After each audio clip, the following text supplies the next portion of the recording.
ඇමරිකාවේදී අතිමහත් ගෞරවයට ලක් වූ සාම පාගමන ලංකාවේ ඉන්න අන්තවාදීන් සහ මෝඩයින් විසින් විනාශ කර රටත් බුදුදහමත් අපකීර්තියට පත්කිරීමට සැරසෙන ආකාරයක් අපිට පේනවා. මහා බෞද්ධ රාජ්‍යයක් කියන ලංකාවේ පොළොවට පය තියන්නත් කලින් ආලෝකාට සහ පාගමනට පහර එල්ල කරන පිරිස් මතුවෙන්න පටන් අරන්.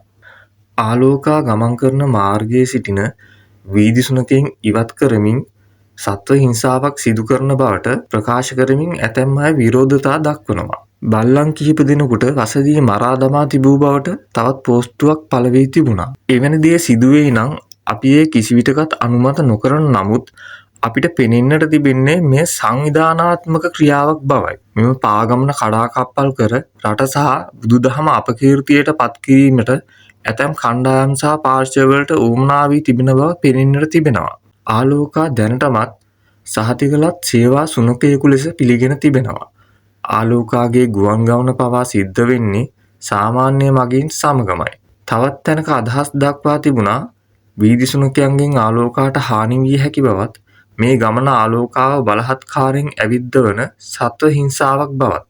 නමුත් ආලෝකා ස්වකීය කැමැත්තෙන් දිගින් දිගටම භික්ෂූන් පසුපස ගිය නිසා තමයි ඔහුව පසුව ඇමරිකාවට රැගෙන ගියේ.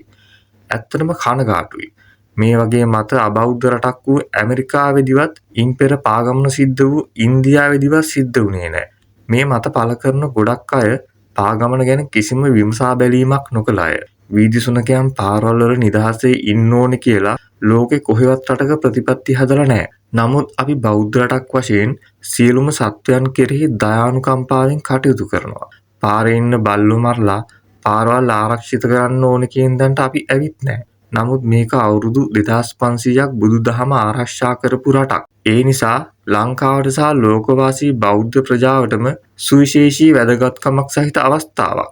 මේ අවස්ථාවේදී ආලෝකාට වීදිසුනකයන්ගෙන් ප්‍රහාරයක් එල්ලවීමේ අවදානමක් තියෙනවා නම් එය අනිවාර්යයෙන්ම වළක්වන්න ඕන. මේ ගමන දෙස ලෝකයේ විශාල පිරිසක් බලාගෙන ඉන්නවා.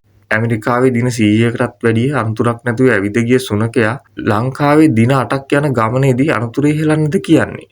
මොකද්ද ඒකේ තියෙන සත්ව සුබසාධනය?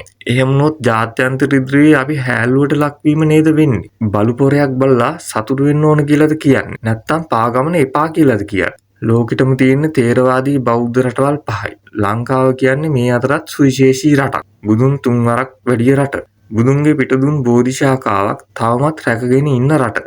ඉස්සර තිබුණු බෞද්ධ රටවල් විශාල ප්‍රමාණයක් ආක්‍රමණශීලී අන්තවාදී ජාතීන් විසින් අත්පත් කරගෙන. අද බංගලාදේශයේ ඉතිරි වෙලා ඉන්න බෞද්ධයෝ ඉන්නේ කොච්චර තාඩන පීඩන මැද්දද? ඔවුන් වෙනුවෙන් කතා කරන්න කවුද ඉන්නේ? මේ ඉතිරි වෙලා ඉන්න බෞද්ධ රටවල් 5 එකතු වෙලා යමක් කරන්නම ඕන. බුදුදහමට වලකපන පිරිස වේගයෙන් වර්ධනය වෙමින් නිරාගමික මුවාවෙන් අමුතු පැත්තකට ගමන් කරමින් සිටිනවා. ආලෝකා මේ වන විට හඳුන්වන්නේ පීස් ඩොග් නමින්. ඔහු වෙනුවෙන් Facebook page පවා ක්‍රියාත්මක වෙනවා.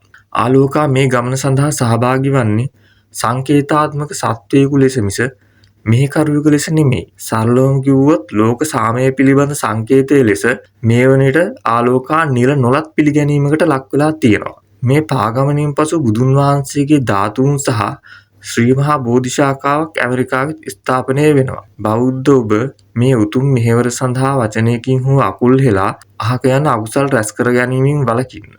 පාගමන සමග රැඳී සිටින්න.